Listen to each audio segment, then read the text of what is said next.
Welcome to the Serendipity Mind podcast. It's been a while. It's been a very, very, very long time. If you guys are listening, and if you guys don't know what this is, welcome. If you guys do know, welcome back. I wanted to start this podcast episode off with kind of news, updates, and introductions so that when we get into it, it'll kind of go more flawless, more seamless. First things first is, I'm your host, Danang. Oh, and I'm your co-host, Crystal. If you guys are watching the video, you guys only see video of me. That is because for comfort reasons for her, I needed a co-host so that I could have conversation, in-depth conversation, and conversation that carries rather than having conversation by myself because I sound crazy every time I do that. So I have a co-host now for the podcast. Another thing is we're going to be posting once a week for this podcast. I haven't decided what day. Everything is going to be down in the description. So if you guys are following me from previous episodes or from before all this, I write a blog called serendipitymindpostcast. This podcast and that blog used to be one and the same. It used to share the same thing. Now I've separated the two. I'm going to have an Instagram page for this podcast down below in the description bar. You guys can go ahead and follow that. We're going to be posting up clips. We're going to be posting up questions, whatnot. And then we'll interact with you guys there. If you guys want to follow the blog, go to www.serendipitymindpostcast. On there, you guys are going to find a bunch of newsletter and posts that I write two times a week. I write Monday mornings and Thursday mornings. I talk about life. I talk about a bunch of things that I've talked on podcast and what we're going to be talking about on this podcast. Just now they're kind of separated. We have more freedom to talk and do whatever we want here. So that's why this here exists. That goes for the introduction there. And for this first episode back, nothing is planned. I kind of just wanted to come back and grab a footing with you guys and see how you guys have been.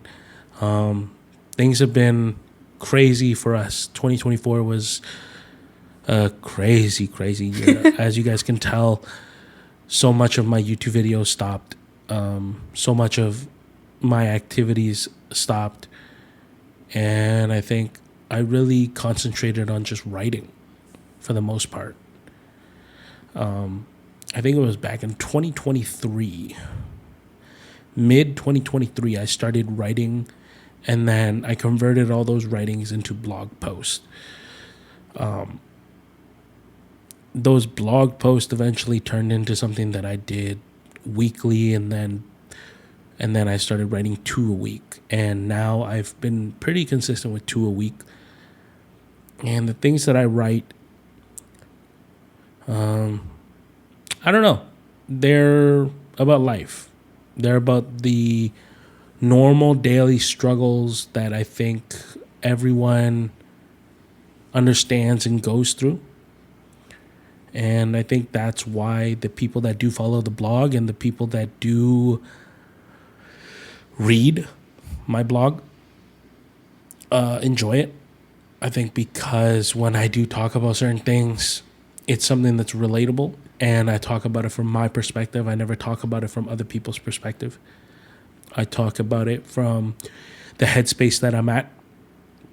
If you guys go back to the very first blog and then you guys compare it to where it is now, I think the most recent one up to date, not when I post this, but up to date today, is called New Year, New Me.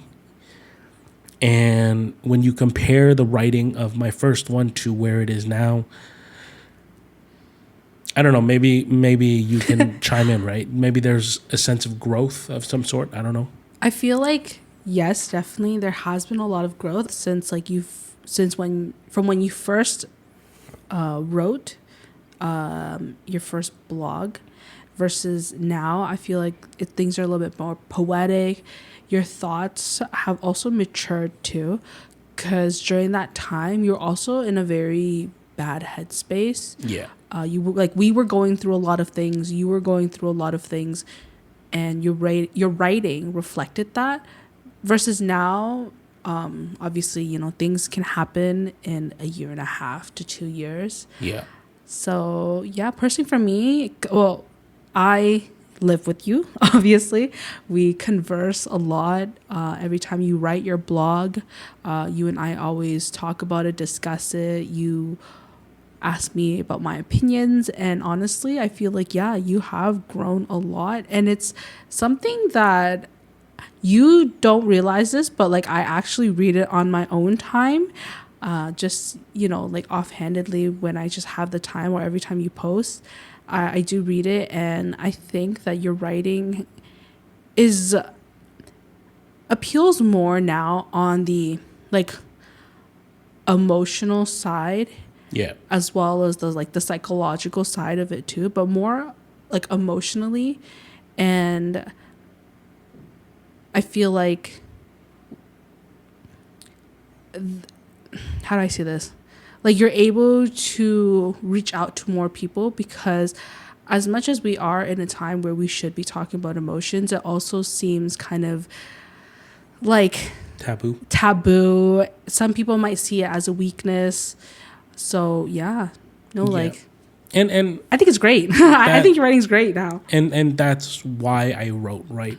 Because in the first place, when I first started the blog started as a way for me to. So the thing about me is that I don't like writing in a journal. I don't like doing any of that kind of crap. I find that kind of crap very boring and tedious to do. But the thing about writing a blog was that it was almost different. It was almost like homework. And for me, I enjoy writing. Writing is one of those things where I could be poetic without the judgment of others judging the way I wrote. Mm-hmm. Right? I could be as poetic as I wanted, and that's why I enjoyed it, because I love poetry. I don't know, like even the way I write now, it's almost very poetic in the way of the topics that I talk about. It is, you don't approach it like straightforward, like how you would back then. Before you started your blog, it was very like straightforward, like straight to the point. There's no sugarcoating, and you're not a person that sugarcoats in real life. You're far from that. Yeah. But your writing is very poetic in a way that, like, when people read it, regardless of who it is and what it is that they're going through, it is easier for them to understand and to relate that back into their own life. Yeah. And I think that's why I love writing, right? When I first started, it was just a way for me to kind of let things out of my head. And then eventually what it turned into was I enjoyed letting things out of my head, because now I could think clearer. But then it became a way for me to process all of the thoughts that were leaving me. Mm-hmm. So it was like another form of therapy for me. Therapy, when I go to therapy, it's that moment of releasing and processing. Mm-hmm. But writing was releasing, processing in a creative way, and almost allowing myself to go back to the way that I used to be. The creative aspect of who I was. Because I think for a long time, that creative side of me kind of disappeared somewhere. Yeah. I feel like being creatives, when you're pushing out content, and we see this happen a lot now, especially with like personal creators that you and I have both watched and subscribed to for a very, very long time. Running, not like it's just something that like, adding on, because people don't realize how often this happens, is that like your drive tends to burn out because you're constantly pushing content. You're constantly thinking about what else you should do, or like what is like the next step. How can we take this further so that it might reach a broader audience? How can I also monetize so that I can make money? For us, yes, it might not be about making money, but we still have to think about the longevity of it, so that like you are still passionate about it, but you are also, like I said, making money from it too. Because and that's the thing, right? Is like I'm at an age where if I'm not doing this for longevity, then there's no point in me doing it, period. Mm-hmm. Right? Now I'm at a point where I want longevity because this has to be something. Mm-hmm. This has to turn into something, whether that turns into online content, whether that turns into a business idea, whether that becomes a way for me to interact with people and help people. It has to be something, because now I don't want to waste my time. Mm-hmm. And that's the thing, right? Is longevity is very important as you get older, because you don't have time. You don't have as much time as you used to. Like we have full-time jobs. We got things to do on the weekends. We got like even doing this right now. When like this morning when I woke up, it was kind of like it was a tedious task that I didn't want to do. Yeah. But when I start, it becomes easier because I'm doing the one thing that I like to do, is talk about these kind of things. Yeah.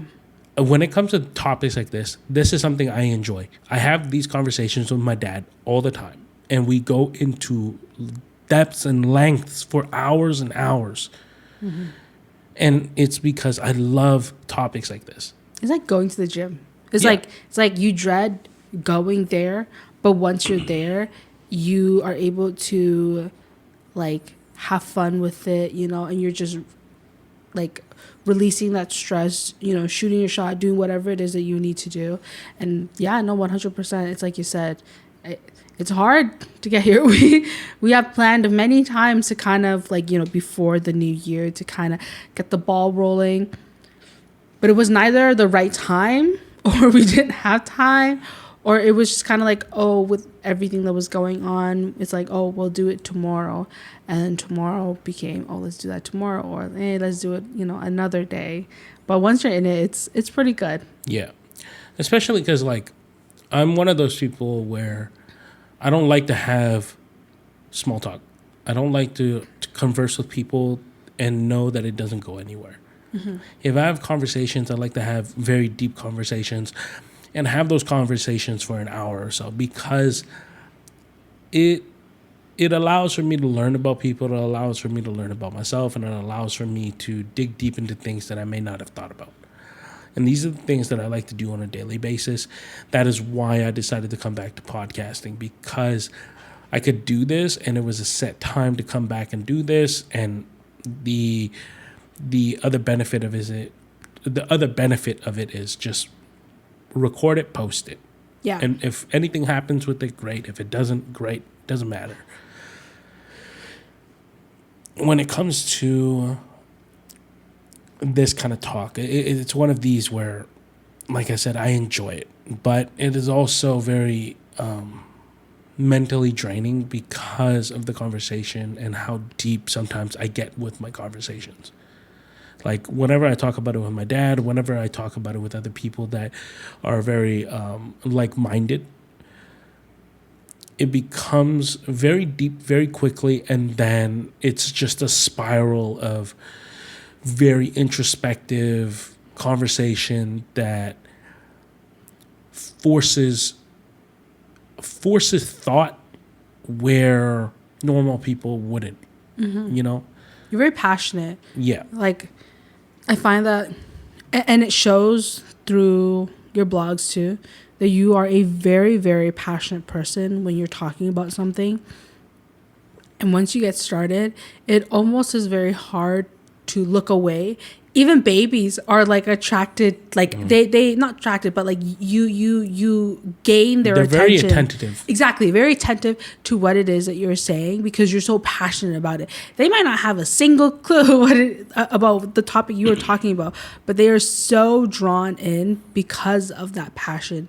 And I think that's why a lot of people have stayed reading your blogs and have, like, over the years you've gained quite a bit of a following too for your blog, and it truly is because of your passion.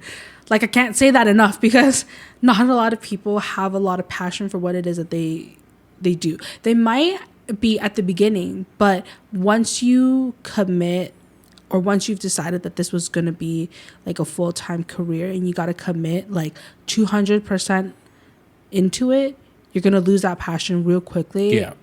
And over the 2 years, even if you've stopped, people don't realize, a lot of people might not realize it, that behind the scenes, you still do have the passion for it. It's just like, what do you do with that passion and where do you go with it? And how do you deliver that passion so that people can still engage with you for it? Yeah. And that's why when it comes down to my passion, ultimately, whenever people say, or whenever people have asked me, like, what is it that you do? I always say I'm a writer. Now I say that I'm a writer because I thoroughly enjoy writing. Writing is one of those things where to become a writer is also to read. And when you read, it changes the way you formulate your ideas, you formulate your thoughts, and you formulate words, and you put words together.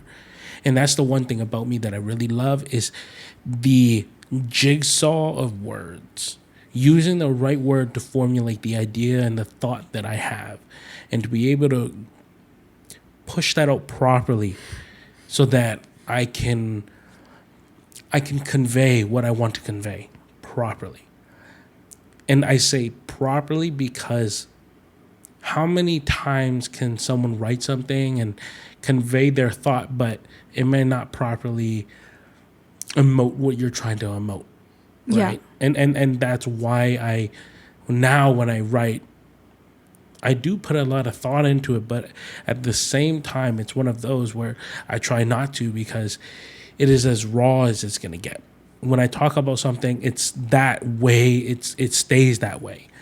That is why even with my most recent post, like, I think one that did really well within the last month was, it was within the last month or two that I wrote something along the lines of like, the process of healing. Mm-hmm. And that one did really well. But that one did really well because I think the way I articulated what needed to happen for a person to heal was something that a lot of people wanted to hear but didn't know where to go or how to start. You know what I mean? Like, when I wrote about healing, the thing about healing is vulnerability. Being able to be as vulnerable as possible, because within vulnerability also exists strength. The strength to rebuild yourself, to be better, to be stronger, to be more resilient. And that's what that post kind of enabled, right? And when people read that, it was as if I could feel. It was the conversation that I had with a person that reposted the blog was, when it came to healing, it's one of those things that people always say, I want to heal, I want to heal, I want to heal, but don't know where to start or don't know how to continue. Because the thing about healing is that it starts with resilience. Being as resilient as possible, even in the darkest of times, because that's what healing is. Healing isn't about getting better tomorrow. It's about getting better over time. It's about the small steps that you take every day. the steps that I took a year and a half ago when I first started compared to where it is now, that's a year and a half's work of putting in the work of writing every week and then processing my thoughts and then reevaluating my thoughts. A lot of the stuff that I write about now are simply the stuff I wrote about back then. They're just reevaluated to fit where I am currently in my life. Because I think that's what a lot of people don't realize, is that it's almost like life is a cycle. You know what I mean? Like we all go through this cycle of, like, as kids, we want to be adults. As adults, we want to be kids. So it's this reprocessing of, okay, I've become an adult. I don't know what I'm doing as an adult. Now, as an adult, I have bills to pay. I have things to do. It comes with a lot of this trauma. It comes with a lot of this guilt. It comes with a lot of this sadness and anger. How do I deal with that? Well, reverting back to being a child again. Okay, what are the things that I did as a child that made me happy? Let's go and heal all this so that I can do what I want to do at the same time as living the life I have to live. Yeah. I feel like, to add on to that, you have also never been the type to give advice or talk about something unless you yourself have done it too. Yeah. Like, all of the things that you have written about, yes, you might be, like, going through it, especially in your earlier posts, when you first started. Those were things that you were dealing with at the same time. So it is kind of useless to kind of, or maybe it's like it's wrong to say what I just said, but you were kind of dealing with it. You were going through that processing. But when you also look at now your much newer posts, it also refers back to, certain topics that you have talked about, but now spoken about it in a different mindset. So, in a more mature mindset. Exactly. Of understanding what I was going through, how I dealt with it back then, and how I'm dealing with it now. Exactly. And I think that's why my blog works, is because there is no perfection. There is no, I am this perfect person. No. The entire time, the entire blog is literally based on the fact that serendipity. And what serendipity is finding something beautiful in chaos. Because that's what life is. It's just chaos. It's the chaos of your personal life, your work life, your family life, whatever it is. And trying to find pieces that you can connect to. Mm-hmm. You can keep yourself sane by connecting to these things. And that's what that blog is, like it literally is the tagline for the blog, the beauty in chaos. And that's what I wanted Serendipity Mind to be. That's why it's called Serendipity Mind. It's as chaotic as our mind is. If you can find the beauty, if you can develop a beauty in this chaos that we all live in, it helps you navigate how to look at the world, right? It's like I get along with everyone if everyone wants to get along with me. And I say it like that because I don't care about your religion. I don't care about your skin color. I don't care about your sex. I don't care about anything. I care that if I talk to you, do you treat me with the same respect I'll treat you? It's as simple as that. That's where it stands. If a child treats me with respect, I'm going to treat that child with respect, and I will talk to a 7-year-old like I would talk to a 70-year-old. And that is how I've always lived my life. And that comes with this processing of my mind of understanding what serendipity is. That is why I created Serendipity Mind. Serendipitymind.ca, because it was a processing of so much chaos at the beginning of the time when I wrote it. If you go and you read like the first post, the beginning couple posts that I write about, it's literally, the first one is me saying, life is unfair. And then years later, like I think it was within the last couple of months here, I wrote another post. Life is unfair. It's the way that you go about and you say it. The first time I wrote it, the way it was said in my head was, life is unfair. Because I was hurting so bad. But now I'm at a point in my life where it's like, life is unfair. And you can still get up and do the crap that you have to do to live, to make it. Because the understanding of life is unfair is the basis to how you develop a love or a hate for the world. Yeah. You know? Mm-hmm. Yeah. For the first episode, we're going to cut it here just because I think as an introduction for what is to come, I think this is a perfect way to introduce the tone of this podcast. Yeah. I love deep conversations. I love conversations like this. I've always been a person that when it comes to philosophical or ethical, morals, or anything like that, anything like these kind of conversations, I've always been someone who is engaged with that kind of conversation because I love to learn as much as I can, and understanding where that learning comes from is everywhere around you, everyone around you. It's having great creative discussions. Yeah. Like me and my sister like to, joke around with like that phrase where like, oh, like if we're fighting, we say, oh, we're having a creative discussion. But like what you do when we do these podcasts or speaking to somebody in person, they are creative discussions because it's like you love to have like that, debate of if someone is going to talk about something, you pose them questions. And for them, it's almost shocking because if anything, now that I realize, not a lot of people would be so open about questioning people, and not in a bad way of like, oh, like, why are you doing that? It's more so like, oh, like, why do you believe that? I just want to understand. Exactly. See, the way my mind works is if you believe in something, I don't care that you believe it. If you could believe in the devil for all I care, I just want to know why.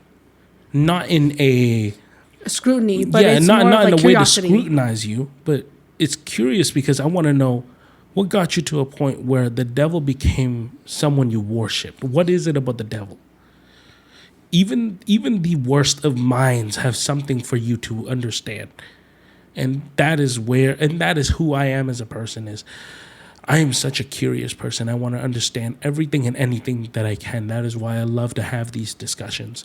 That is why I brought the podcast back, was because I think the one thing that I missed away from all this was just the creative discussion, the open discussion of why. So that opens up the tone for podcast for the future. If you guys are like me and enjoy that kind of stuff, please subscribe, tune in. We're going to do it once a week. In the description bar, I'll write everything down, like the day, the time, whatever. Yeah. Thank you guys so much for joining us on the first episode back in a long, long time. We'll sign off the way I've always signed off. I'm your host, Denang. And I'm your co-host, Crystal. See you guys next time, guys. Bye-bye.